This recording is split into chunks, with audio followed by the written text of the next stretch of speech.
Always welcome साथियों, digital class हमेशा आपके साथ। साथियों, अपनी थ्योरी ऑफ मशीन सीरीज चल रही है। जो भी कंटेंट अब तक आपने पढ़ा है और आगे इस वीडियो में पढ़ने वाले हैं, सारा कंटेंट आपको पीडीएफ फॉर्मेट में अवेलेबल है। जिस तरह से मैकेनिकल इंजीनियरिंग जनरल नॉलेज की सीरीज कंप्लीट अवेलेबल है। इन नोट्सों का इस्तेमाल आप SSC, RRB, state, JEE, GATE, BTech, AMI के एग्जामिनेशन के लिए कर सकते हैं। इससे पिछली वीडियो में विद्वानों हमने जाना था methods to avoid interference. Interference से बचने के लिए, इंटरफेरेंस ना हो, एक दूसरे टूथ को दूसरा टूथ रेस्पेक्ट करते हुए साथ निभाए, तो किस प्रकार के मेथड इस्तेमाल किए जा सकते हैं एक पारंपरिक जीवन बिताने के लिए, और पारिवारिक माहौल बना रहे टीथों में, तो किस प्रकार के मेथड आप इस्तेमाल कर सकते हैं जिससे आपका जोड़ा सलामत रहे। तो ये सब हमने पिछली वीडियोज़ में डिटेल में जान लिया था। अब आते हैं साथियों नए टॉपिक की तरफ। जैसा अभी तक आपने सुना होगा, हाल दिल सबको सुनाया नहीं जाता, तो यहाँ पर भी हम हाल दिल नहीं सुनाएंगे, डायरेक्ट आपको फॉर्मूले बताएंगे। कुछ बातें ऐसी होती हैं जो डिटेल में सुनाई नहीं जाती, तो यही सब यहाँ पर ट्रिक इस्तेमाल करने वाले हैं हम।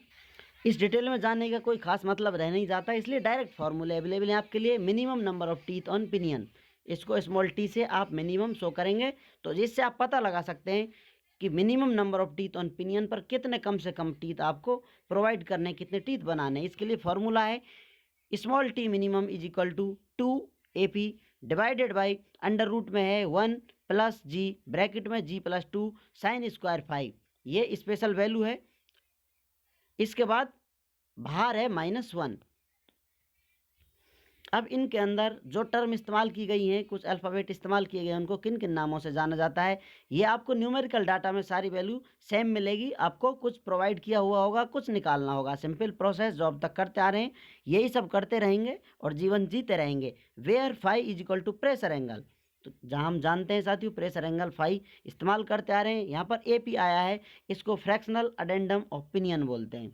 यहाँ पर fractional addendum of pinion AP से इसे एक्सप्रेस किया जा रहा है। AG क्या है? Fractional addendum of gear, fractional addendum of gear.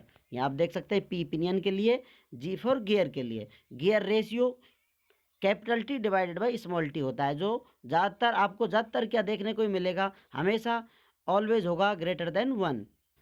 अब मान लेते हैं हमने आपको वैल्यू दी, आपने वैल्यू इस्तेमाल की, फॉर्मूले में आंसर निकाल लिया 10, तो आप कम से कम 10 गियर पिनियन में आपके में लगाएंगे, जिसके लिए आप ये पिनियन या फिर गियर इस्तेमाल कर रहे हैं, कुछ मैकेनिज्म अरेंज कर रहे हैं, मैकेनिकल एडवांटेज लेने के लिए, कुछ मैकेनिज्म चलाने के लिए गियर इस्तेमाल कर रहे हैं, तो आप 10 मिनिमम उसमें गियर देंगे, डाटा यदि आपको दिया हुआ है तो। यदि आपका इस डाटा से, इस फॉर्मूले से आंसर आता है 16.2, तो आप क्या करेंगे, नेक्स्ट जो हायर वैल्यू है उसका नंबर लेंगे, नेक्स्ट हायर वैल्यू 17। ऐसा नहीं है कि आप इसको 5 है 6 है, इस प्रकार से कोई मतलब नहीं है। यदि जैसा यहाँ देख सकते हैं 12.001 भी वैल्यू आती है, तो आपको कम से कम 13 गियर लेने होंगे, नेक्स्ट हायर वैल्यू लेनी होती है। इतने टीथ तो आपको कम से कम बनाने ही होंगे पिनियन पे, जिससे आपके गियर ठीक से चल सकें। अडेंडम डिडेंडम, अडेंडम सर्किल, डिडेंडम सर्किल, ये क्या होता है ये सब आपने जान लिया था। एक्सट्रीम आउटर सर्किल होता है अडेंडम सर्किल, नीचे होता है डिडेंडम सर्किल, पिच सर्किल होता है। अब इसमें पिच सर्किल से ऊपर की वैल्यू अडेंडम होती है, नीचे वाली वैल्यू डिडेंडम होती है। अब यहाँ पर अडेंडम डिडेंडम किस प्रकार हम निकाल सकते हैं, ये अपना सेंटर है, तो यहाँ से एक्सट्रीम बाहर की वैल्यू और पिच सर्किल की वैल्यू का आप अंतर निकाल लेंगे, तो आपको RA minus RP, RA addendum circle की रेडियस माइनस RP ये पिच सर्किल की रेडियस है, तो आपको अडेंडम प्राप्त हो जाता है। जैसा कि यहाँ डायग्राम आपको बताया गया है, ये एडेंडम के बराबर है। और कभी कभी आपको AP या फिर AG मॉड्यूल से मल्टीप्लाई कर दें तो भी एडेंडम की वैल्यू प्राप्त हो जाती है। ये आप न्यूमेरिकल सॉल्व करेंगे तो आपको डिटेल में समझ में आएगा कहीं कहीं वैल्यू किस प्रकार से इस्तेमाल की जा सकती है। फ्रैक्शनल अडेंडम, अब आते हैं साथियों फ्रैक्शनल अडेंडम क्या है, जो अभी आपने देखा था, नई टर्म एक तरह से इस्तेमाल की जा रही है, फ्रैक्शनल अडेंडम। अब यहाँ पर मान लेते हैं अडेंडम की वैल्यू 6 है, मॉड्यूल की वैल्यू 10 है।